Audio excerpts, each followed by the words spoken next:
What is the parent dream? If I ask you to choose two words describing the parent dream, I believe most of you would say healthy child. When we draw our cell phone showing pictures of a successful child, as a matter of fact, we speak about ourselves. Because who made him? He's the extension of our own ego.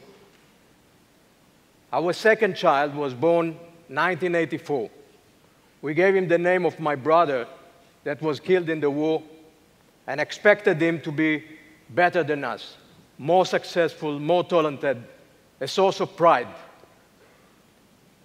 At the age of 8 months, he was diagnosed, and Didi, my wife, and me were told by the psychologist, your son is having a combination of autism and retardation.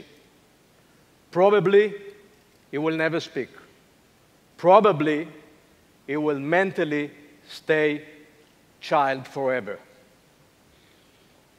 That was a shock. The sky fell on our head. The parent dream became broken parent dream.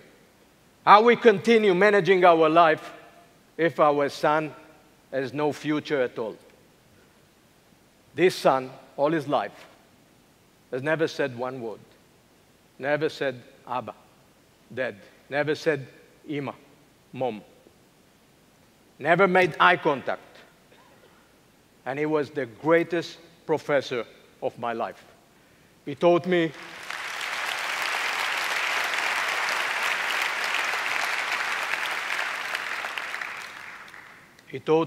more than any other human being about myself, about our society, about children like him.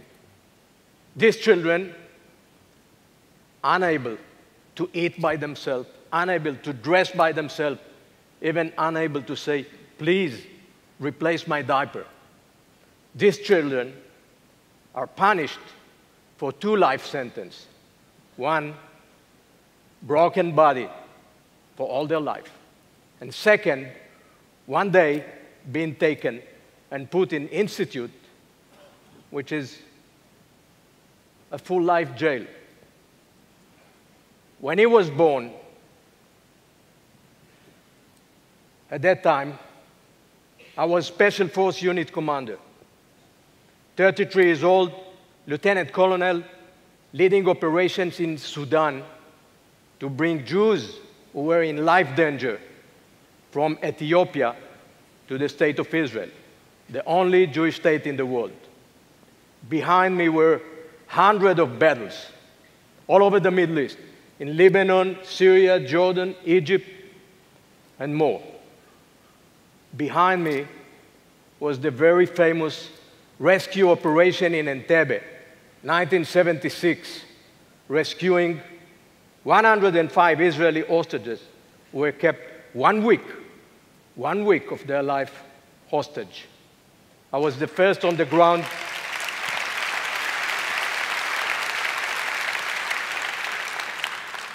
I was the first on the ground and the last to leave the Entebbe airfield. And behind me were the memories of the Yom Kippur War, 1973. In this war, I lost many of my friends. In many moments, I thought I won't see the next morning. But above all, the memories of the telephone conversation with my mother at the end of that war. My brother fought in the Golan Heights. I fought in the south. And I was afraid to ask. Then I got the courage, and she said, we lost Eran. We have no Eran anymore. My brother was killed. I came home, continued to the Golan Heights to investigate his last battle. I found his burned tank, and shockingly, I learned to know that he was shot by a Syrian tank, thrown outside, bleeding, pleading, shouting for assistance, 7 days. He was evacuated, dead already. I was raging, frustrated, angry, and I swore to never, ever leave a wounded soldier behind.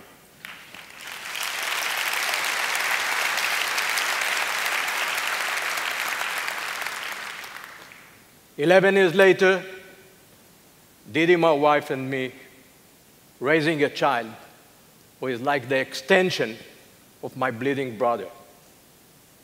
And this child, like saying, 'My dear father, you know a lot about special forces, you know a lot about highly motivated soldiers, but my dear father, you know zero about children like me, about the shame, the stigma, the stereotype. Come over, my dear father, give me your hand. Let's go, let's move and see places where children like me are held.' And we moved from institute to institute. We saw dirty, stinky, dark places. Children like him were ignored, abused, harassed.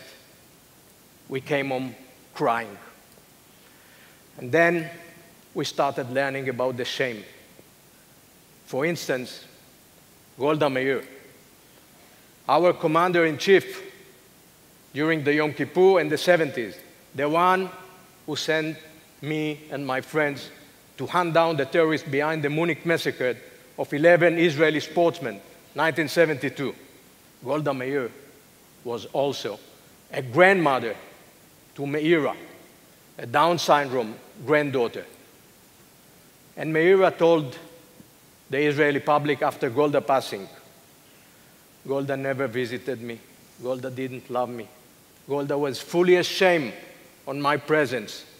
Golda told my mom to never mention the Prime Minister of Israel having retarded granddaughter." And then we heard more stories of distinguished and ordinary people hiding their children overseas and in some institute in Israel. And inside me, I continue hearing the sound of my child. "My dear father, wake up. I'm the hostage in our society, unable to do anything by my power. Will you fight for me? Will you change our society? Will you give me a hope?" And we decided to fight for him. We decided to love him, never to be ashamed. For him, and like him, we built a village, a wonderful place, a paradise. Not anymore isolated institute surrounded by walls of silence, but rather social community center.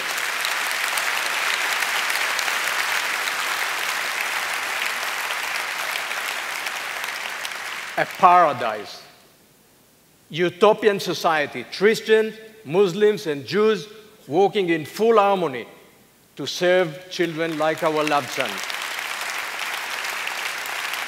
to love them. In this village, we give them the best housing, the best education, the best health care, the best food, the best clothes, the best social life, culture, music, gardens, any need. And in this village, we created a new model of acceptance, a new model of integration. How come? By 4 elements. Number 1, rehabilitation. Number 2, education. Number 3, visit. And number 4, volunteers. The rehabilitation model based on every day, about 200 outpatients from the outside community arriving to be treated together with the most severely disabled children like our loved son. Metaphorically and physically, it says that at the same swimming pool, you may find a soldier wounded in battle, head of regional municipality after stroke, parliament member after road accident, Down syndrome, Bedouin girl, and someone like our loved child. We give them various kinds of therapeutic treatment, like hydrotherapy, physiotherapy, music therapy, horse riding, animal therapy, vocational therapy. Any therapy ever invented, we have there. The second element, education. At the center of the rehabilitation center, we placed ordinary kindergarten for ordinary kids from age 1. We teach children from age 1 to accept those who are unable, those who are unprivileged, the severely disabled. We teach them what is social responsibility from age 1.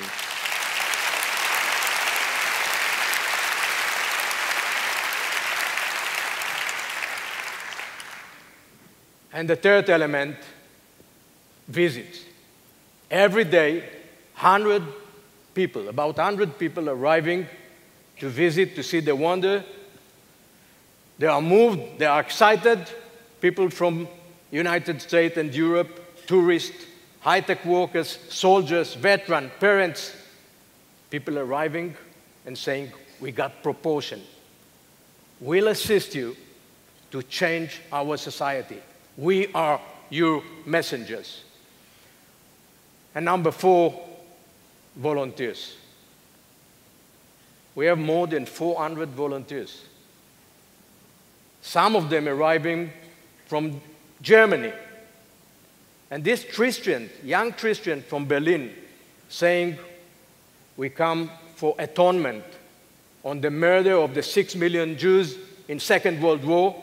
We come for atonement on Hitler's decision to kill the disabled when Second World War started. They are saying no more discrimination, no more racism. Human being is human being.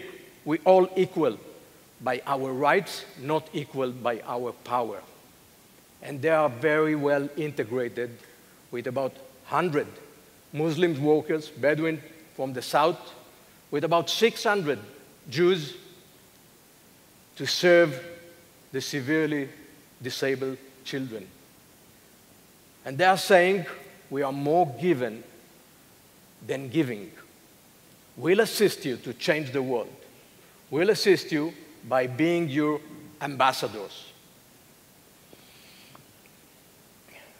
Tonight, exactly tonight, February 6th, we count 10 years for the passing of our loved child. He's not anymore with us.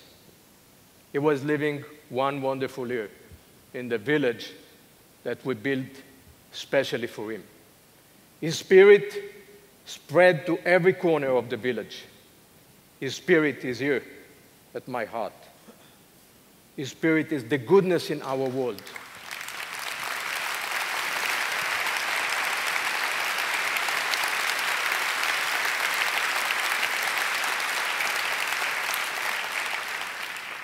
"14 years ago, I left the military as Major General for building this village, for being his mouthpiece, for changing our society, for continue fighting for him and like him until my last day.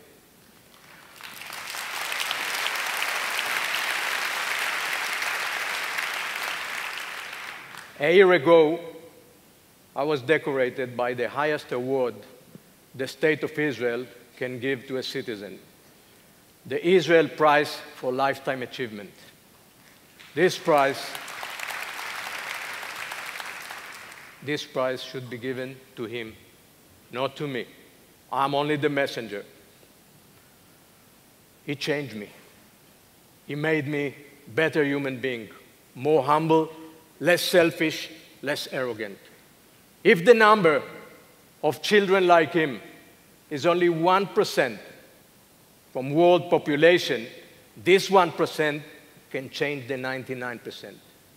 This 1% can be the teacher and educator, the same as he was for me. This 1% can make the 99% more humble, less selfish, less arrogant.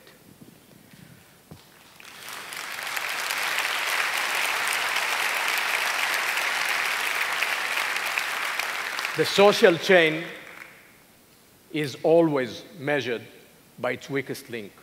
The more we do to strengthen this link, the better and stronger society we are.